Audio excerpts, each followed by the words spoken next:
Yes, hello. Pleasure to be here in front of not so large masses, but anyway, it's a pleasure to be here. I come to you from the German advisory group Ukraine. Just a quick word on who we are. The German advisory group is essentially a high-level advisory group to the Ukrainian government, and we advise the government on all sorts of economic policies. So it's financed by Germany, but we're really there to help the Ukrainian government on whatever economic policy questions they really have. We've been working here because we've been working on the question of economic clusters. It's a relatively specific instrument that I will explain in a moment. And what we have here is a local initiative group set up by businesses in the agri-food sector in Kharkov who actually want to form a cluster, who say we've got a lot of companies doing agri-food here. Let's do a cluster and help us particularly push our exports. So explaining why a cluster, what a cluster is, how it can help for exports here, that's what I want to do. We're developing this together with the delegation of the German industry, the Foreign Chamber of Commerce, the AHK, Ukraine, who also have the idea. So what are clusters? What is this instrument? Just to say what it's not. It's not a business association as you may know it. It's not sort of a farmers association that just basically has one group of businesses doing the same thing and represents them. It's also not a cooperative or so. It is a cooperative thing. There's cooperation in it, and that's what it's based on, but it's not one of the usual forms. It's very popular in Europe, in many European countries. Clusters basically serve to represent and coordinate local businesses, local value chains that are related to another. So, for example, an automotive cluster, all the companies that supply parts for the automotive industries, the research institutions around it. So what's the real crucial thing about it is it represents a whole value chain, and it has two functions. It represents them to the outside, and it strengthens the industry to the inside by giving more coordination with all relevant actors. So what it encompasses are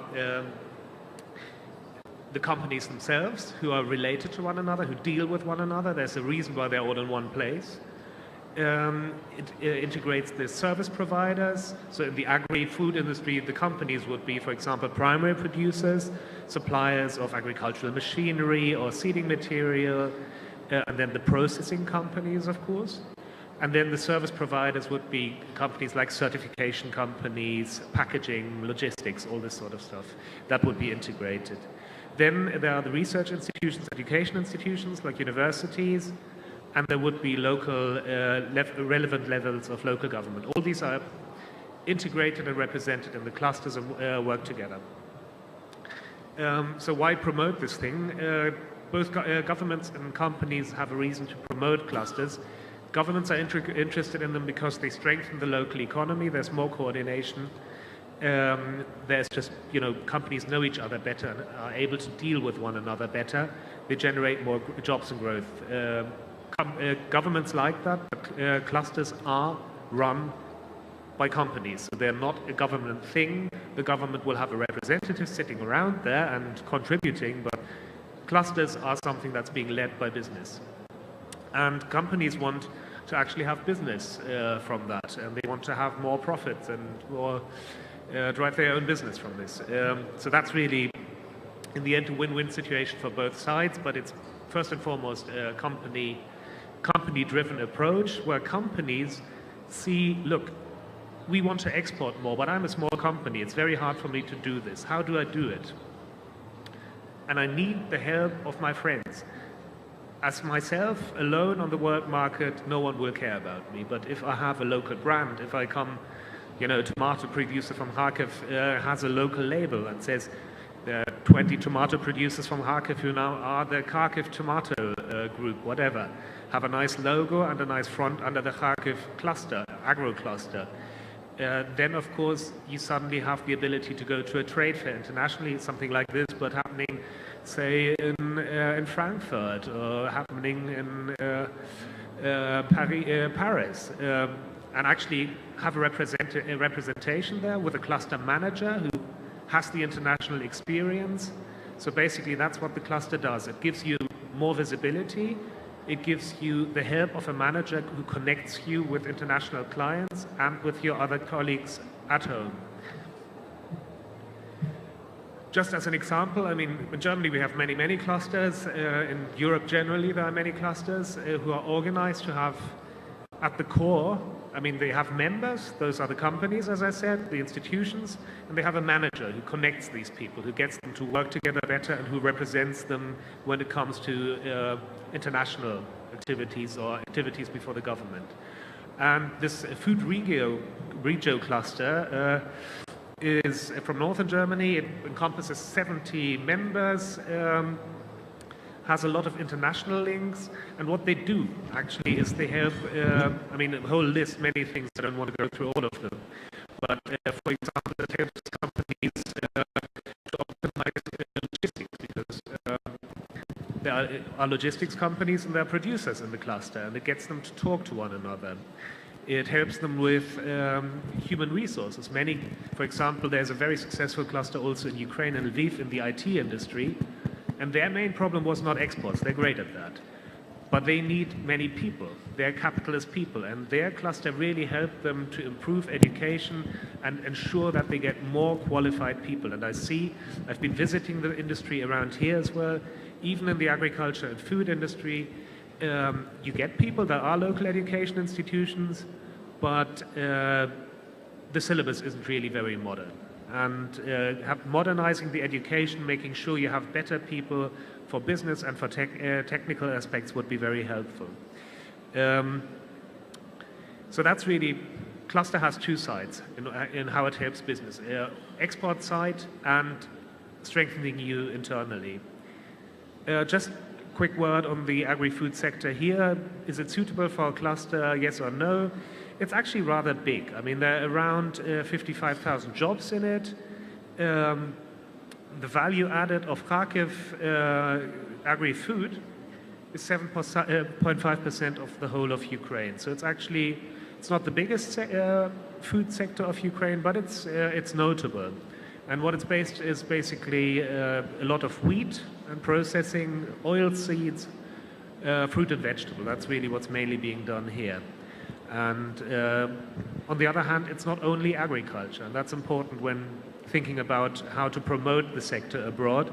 It's also food processing, and that has around 25,000 jobs on its own. So it's actually quite important to think of both.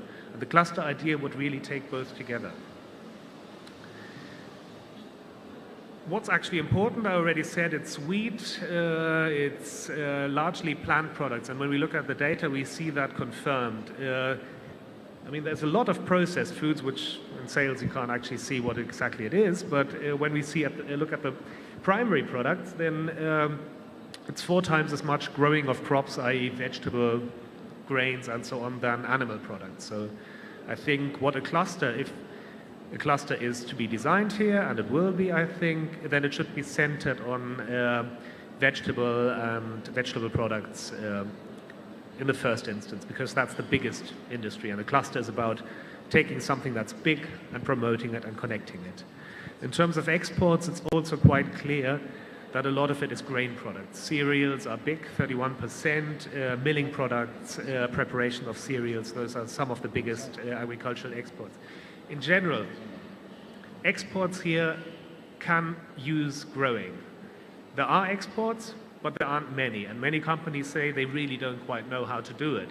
And that's exactly why cooperation among them, why it makes sense that they hire a person, a cluster manager, who helps them internationally, who gets data for them, who tells them what international markets want, who helps them implement standards, who helps them connect with certification companies, who then tell them how to actually do it. So there's a real lot of benefit in cooperation in order to promote exports and make your goods marketable internationally. Feasibility, we checked. I was presenting earlier to the initiative group on in a lot more detail on what we think a cluster can do and should do, and what are the basic conditions here. One of the key things you need for a cluster is enough companies to do it, and that's there. There are also relevant education institutions, research, so all the all what you need in order to have the cluster basically is there. They also interact with one another. They buy their materials from a company here. They have research institutions supplying them with some information on better methods, and they sell, for example, to a flour mill locally. So that is there, and they have, most important of all, if you want to cooperate, you need to know why you cooperate. They have shared interests. And internationalization is one of the key interests, also improving education and extending your value chain, so having more processing. For example, there's a lot of wheat being produced, but there's no pasta factory here. And, you know, I mean, okay, you need the right kind of wheat, but that's exactly the kind of information you want to have. And then, oh, okay, it makes sense to actually grow that. Find someone who might invest, tell them, look, I could actually grow that because they can grow the kind of wheat they need for that here. That would be one of the, you know, just one small idea of what could be done in a cluster. That was the wrong one. And, hello. So who should be members of it? As I said before, the key thing about a cluster is it centers on a value chain. So you should have all the suppliers, the primary producers, the processing companies, together to actually develop their ideas and say, how can we improve the work we do as an industry here for everyone's benefit? It's not a charity institution. It's for everyone's business interest. And then you need to find the right kind of government institutions, make sure that you get the kind of people you need from universities who actually are able to decide, look, let's modernize our university education here. Let's shape projects towards the industry. In Germany, we're very successful with having universities who really interact with local business a lot. And that is a huge driver of local business because they actually shape their research projects according to what companies need. And for example, it would be how to optimize a supply chain for, you know, whatever, be it bread, or how to optimize methods for freezing local berries. So all of that should be integrated in the cluster. To sum up, founding a cluster, there is an initiative group here. I can only give you a very small idea about what it is, but it is being led at the moment by the Oblast Rada, and one of their representatives there, this colleague, is very active in pushing this cluster. I'm sure most of you who are in the industry here would know her. Talk to her and be informed about what it can do. What I can only say is the German advisory group, from international experience, sees a lot of potential in the idea of a cluster here to develop your exports, to develop education, and to help the sector become more competitive. And it needs to do that because the future is not going to be easy. You have a lot of potential here. The soils are great. The conditions for agriculture are fine. But even with EU association, of course, you also will see that standards will increase on the Ukrainian market as well. And you have all the potential to grow and make that work for your benefit. But cooperation would be exactly one of the ways to make it happen. Thank you. Thank you very much. Thank you very much, David. And first time, probably I will make a short comments on this presentation. I would like to do it in English. I would like to do it in English because in order to make the clear understanding for the person.